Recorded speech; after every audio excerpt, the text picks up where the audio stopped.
नमस्कार शेतकरी बंधू, तुम्ही पाहता कृषीधन यूट्यूब चॅनल. मी निखिल सोनबार आपले सहर्ष स्वागत करतो.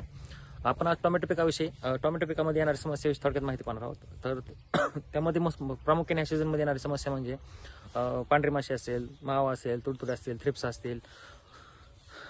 तर ह्याविषयी आपण थोडक्यात माहिती पाहणार आहोत. तर सध्या अशा कंडिशनमध्ये असं आहे की आपण रेग्युलर जर स्प्रे केलं तर जास्त प्रमाणात प्रादुर्भाव होते आपल्या पिकावरती, आपल्या किडीचा.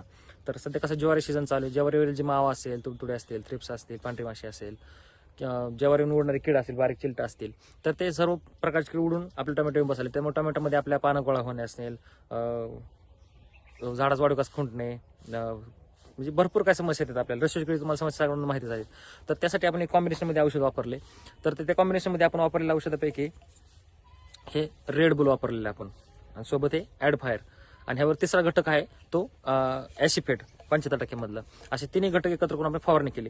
यामुळे काय होईल, आपल्या पिकामध्ये ह्या सर्व जी किडे आहेत, रसोईकडे, पांढरी माशी, मावा, तुडतुडे, थ्रिप्स, हे सगळं जे आहे ते कंट्रोलमध्ये येईल. कारण ह्यामध्ये सगळे हे जे पाहिलं ते हे ऑर्गॅनिक आहे. ॲड फायर तुम्हाला माहिती आहे 70%, हे रसोईकडे काम करतं आपले जास्त करून. हे पाहू शकता तुम्ही, हे दानुका कंपनीचं आहे. हे क्रॉप केअर नॅचरल्स म्हणून कंपनीचं रेड बुल, हे ऑर्गॅनिक एक्स्ट्रॅक्ट आहे. ह्याच्यामुळं झाडावरती जरा चांगल्या प्रकारे रिझल्ट येतात आपल्याला हे. तर कोणत्या पिकामध्ये असतात हे जे कॉम्बिनेशन येतं, ॲसिफेटचे माझ्याकडे पुढे सध्या शिल्लक नाही, पडून गेले असेल पॅकेट कुठं.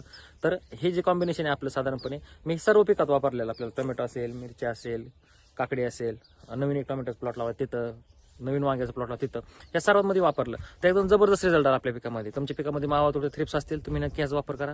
एकदम तुम्हाला जबरदस्त रिझल्ट येऊन जाईल. हे साधारणपणे 20 लिटर पंपासाठी आपल्याला 40 मिली वापरायचे, हे 10 ग्रॅम वापरायचे, आणि ॲसिफेट आपल्याला ते 40 ग्रॅम वापरायचे. असं तिन्ही एकत्र कॉम्बिनेशन फवारणी करा, सोबत स्टिकर टाका, जेणेकरून आपला रिझल्ट चांगला आहे आपल्याला. तर तुम्ही तुमच्या पिकामध्ये ह्या समस्या असेल नक्की तुम्ही याचा वापर करा. बाकी तुम्हाला या व्यतिरिक्त काय समस्या आल्या, काय माहिती म्हणणं कमेंट करा. व्हिडिओ लाईक करा, शेअर करा आणि सबस्क्राईब करा. धन्यवाद.